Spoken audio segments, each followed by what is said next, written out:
विद्यार्थियों, पिछले वीडियो में हमने राजनीतिक दलों की अर्थ, परिभाषा, उसके तत्व और उसके निर्माण के आधारों पर चर्चा की थी। आज के वीडियो में हम प्रजातंत्र में राजनीतिक दलों के कार्यों पर चर्चा करेंगे। वर्तमान समय में जो शासन के विविध रूपों में प्रजातंत्र सर्वाधिक लोकप्रिय है और प्रजातंत्रीय शासन के दो प्रकार होते हैं, प्रत्यक्ष प्रजातंत्र और अप्रत्यक्ष प्रजातंत्र। राज्यों की वृहद जनसंख्या और क्षेत्र की विशालता के कारण वर्तमान समय में विश्व के लगभग सभी राज्यों में प्रतिनिधियात्मक प्रजातंत्रीय शासन व्यवस्था ही प्रचलित है। इस शासन व्यवस्था के अंतर्गत जनता अपने प्रतिनिधियों को चुनती है और इन प्रतिनिधियों के द्वारा शासन कार्य किया जाता है।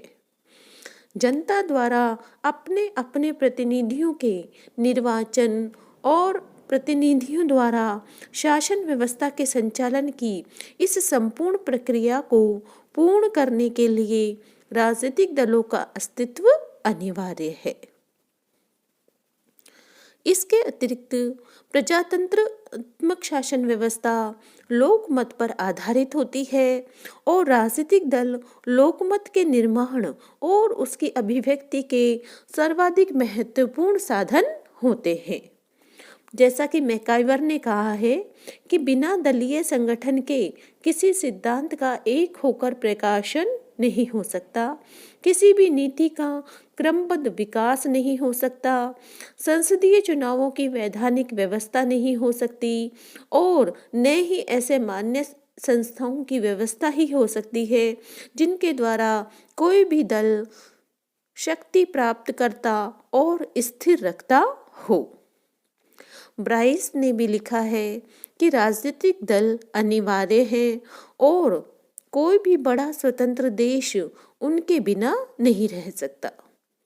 किसी व्यक्ति ने यह नहीं बताया कि प्रजातंत्र उनके बिना कैसे चल सकता है। ये मतदाताओं के समूह की अराजकता में से व्यवस्था उत्पन्न करते हैं।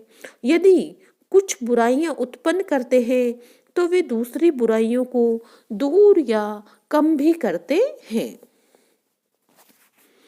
साधारणतः एक देश के विधान या कानून के अंतर्गत राजनीतिक दलों का उल्लेख नहीं होता है, किंतु व्यवहार में राजनीतिक दलों का अस्तित्व भी उतना ही आवश्यक और उपयोगी होता है जितना कि विधान या कानून।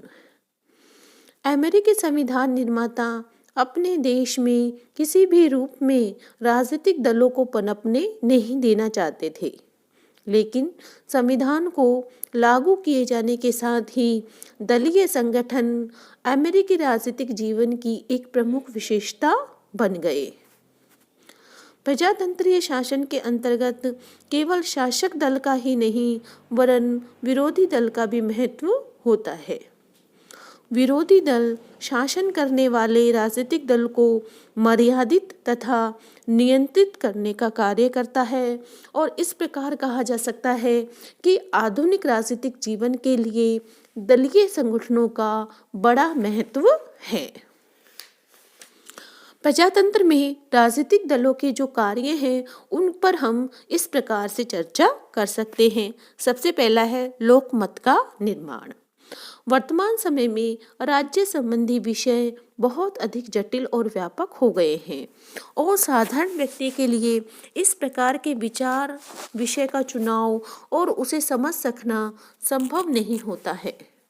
ऐसी स्थिति में राजनीतिक दल सार्वजनिक समस्याओं को जनता के सम्मुख इस रूप में प्रस्तुत करते हैं कि साधारण जनता उन्हें समझ सके।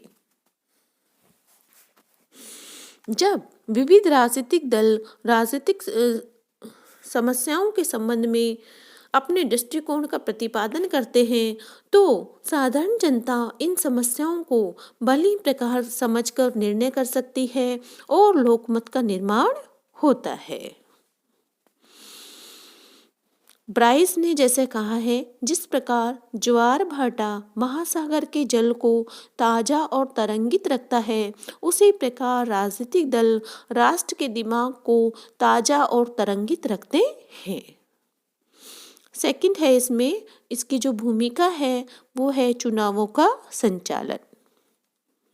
जब मताधिकार बहुत अधिक सीमित था और निर्वाचकों की संख्या कम थी, तब स्वतंत्र रूप से चुनाव लड़े जा सकते थे। लेकिन अब वयस्क मताधिकार के प्रचलन के कारण स्वतंत्र रूप से चुनाव लड़ना असंभव हो गया है। ऐसी स्थिति में राजनीतिक दल अपने दल की ओर उम्मीदवारों को खड़ा करते और उनके पक्ष में प्रचार करते हैं। चुनाव के समय होने वाला भारी खर्च भी इन राजनीतिक दलों के द्वारा ही किया जाता है। यदि राजनीतिक दल न हो तो आज के विशाल लोकतंत्रात्मक राज्यों में निर्वाचन का संचालन करना लगभग असंभव ही हो जाए। चुनावों के संचालन में राजनीतिक दलों का महत्व स्पष्ट करते हुए पायनर ने लिखा है कि राजनीतिक दलों के बिना निर्वाचक या तो नितांत असहाय हो जाएंगे या उनके द्वारा असंभव नीतियों को अपनाकर राजनीतिक यंत्र को नष्ट कर दिया जाएगा। नेक्स्ट है सरकार का निर्माण। निर्वाचन के बाद राजनीतिक दलों के द्वारा ही सरकार का निर्माण किया जाता है। अध्यक्षात्मक शासन व्यवस्था में राष्ट्रपति अपने विचारों से सहमत व्यक्तियों की मंत्रिपरिषद का निर्माण कर शासन का संचालन करता है। संसदात्मक शासन में जिस राजनीतिक दल को व्यवस्थापिका में बहुमत प्राप्त हो, उसके प्रधान द्वारा मंत्रिपरिषद का निर्माण करते हुए शासन का संचालन किया जाता है। मंत्रिपरिषद व्यवस्थापिका में अपने राजनीतिक दल के समर्थन के आधार पर ही शासन कर सकती है। तो इस प्रकार संस्थात्मक और अध्यक्षात्मक दोनों ही शासन व्यवस्थाओं में सरकार का निर्माण और शासन व्यवस्था का संचालन राजनीतिक दलों के आधार पर ही किया जा सकता है। राजनीतिक दलों के अभाव में न तो व्यवस्थापिका के सदस्यों द्वारा अपनी अपनी ढपली, अपना अपना रुख अपनाया जा सकता है, जिसके कारण शासन संभव नहीं होगा। इस संबंध में ब्राइस ने ठीक ही कहा है कि अनियंत्रित प्रतिनिधियों द्वारा शासन व्यवस्था का संचालन का प्रयत्न वैसा ही है जैसा कि कंपनी के अभिज्ञ साझेदारों के मतों के द्वारा रेल मार्गों का प्रबंध किया जाए अथवा किसी जहाज के यात्रियों के मतों के द्वारा जहाज का मार्ग निश्चित किया जाए। नेक्स्ट है शासन को मर्यादित करना। शासन व्यवस्था में बहुसंख्यक राजनीतिक दल के साथ ही अल्पसंख्यक राजनीतिक दल या विरोधी दल भी बहुत अधिक महत्व रखते हैं। यदि बहुसंख्यक राजनीतिक दल शासन सत्ता के संचालन का कार्य करता है तो अल्पसंख्यक विरोधी दल के रूप में कार्य करते हुए शासन शक्ति को सीमित रखने के लिए प्रयत्नशील रहते हैं। संगठित विरोधी दल के अभाव में शासक दल अधिनायकवादी रुख अपना सकता है। नेक्स्ट है सरकार के विभिन्न विभागों में समन्वय और सामंजस्य। सरकार के द्वारा उसी समय ठीक प्रकार से कार्य किया जा सकता है जबकि शासन के विविध अंग परस्पर सहयोग करें और यह सहयोग राजनीतिक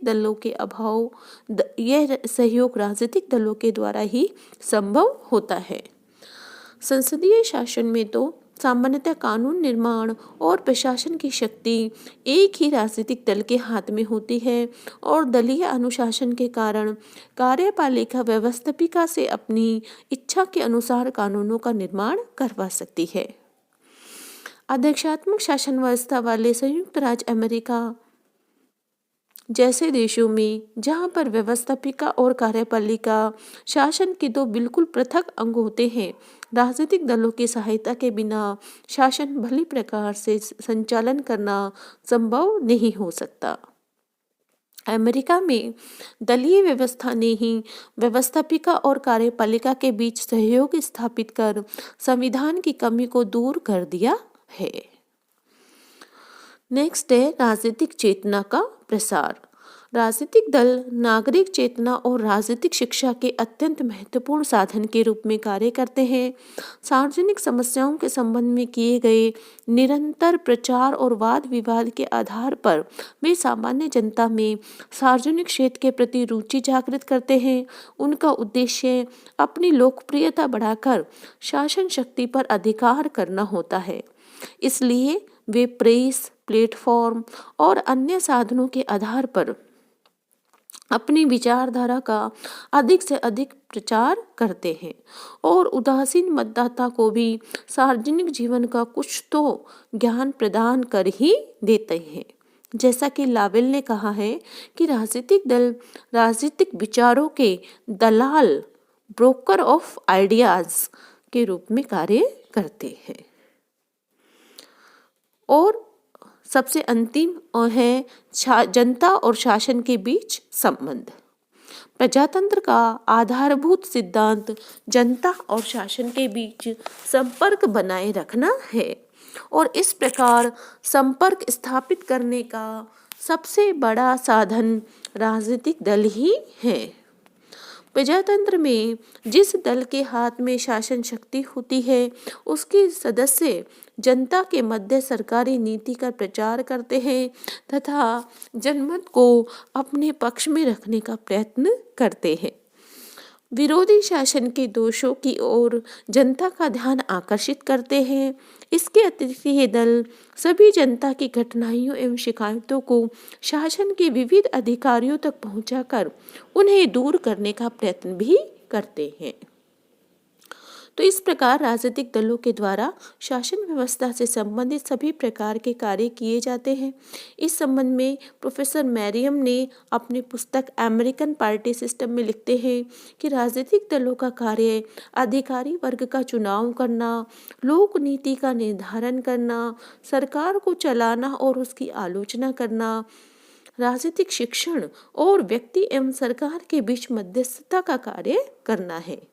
वस्तुतः राजनीतिक दल प्रजातांत्रिक शासन की धुरी के रूप में कार्य करते हैं और प्रजातंत्र शासन के संचालन के लिए राजनीतिक दलों का अस्तित्व नितांत अनिवार्य है। प्रजातंत्र में राजनीतिक दलों के महत्व को स्पष्ट करते हुए हुबर के शब्दों में कहा जा सकता है कि प्रजातंत्रीय यंत्र के चालन में राजनीतिक दल तेल के तुल्य है। तो इस प्रकार हमने प्रजातंत्र में राजनीतिक दलों की जो भूमिका पर चर्चा करी और इसके बारे में जो है विस्तार से हमने जाना।